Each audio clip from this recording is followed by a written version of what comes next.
আমি আবারও আমাদের সমালোচকদেরকে ধন্যবাদ। আমি বক্তব্য শেষ করছি। সকলে ভালো থাকবেন। যারা এসেছেন দূর দূরান্ত থেকে, সুষ্ঠুতার সাথে যেমন শৃঙ্খলাবদ্ধ হয়ে এসেছেন, একইভাবে শৃঙ্খলার সাথে বাড়ি ফিরবেন। সর্বোপরি আপনারা আমাদের জন্য দোয়া করবেন, আর সব থেকে বেশি দোয়া করবেন বড় ভাইজানের জন্য। কারণ আমি তো জানি আমি শুধু কষ্ট পাই যখন বলে টাকা খেয়ে নিয়েছে, শুধু মানসিকভাবে কষ্ট পাই। কার সম্পর্কে বলছে? হয়তো আমি আমার বড় ভাইজানের সম্পর্কে সার্টিফিকেট দিলে আপনাদের নাও ভালো লাগতে পারে, কিন্তু আপনাদের একটু জানিয়ে রাখি, আপনারা অনেকে মেম্বার আছেন না, মাসিক 100 টাকা করে সংগঠনের টাকা, আর নলেজ সিটির আলাদা টাকা, দুটো আলাদা ব্যাংকে রাখা হয়। অনেক সময় ধরনের কোনো নলেজ সিটির কোনো ইম্পর্টেন্ট ব্যাপার জন্য টাকার প্রয়োজন হয়ে যায়,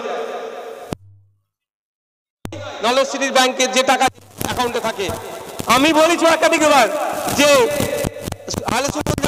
যে এনজিওর ব্যাংক আলাদা যে টাকা আছে সেই টাকার চেকটা দিন না, তিনি ওই টাকা পর্যন্ত খরচ করেননি। অর্থাৎ যে নিয়ে টাকা দিয়েছে সেই টাকা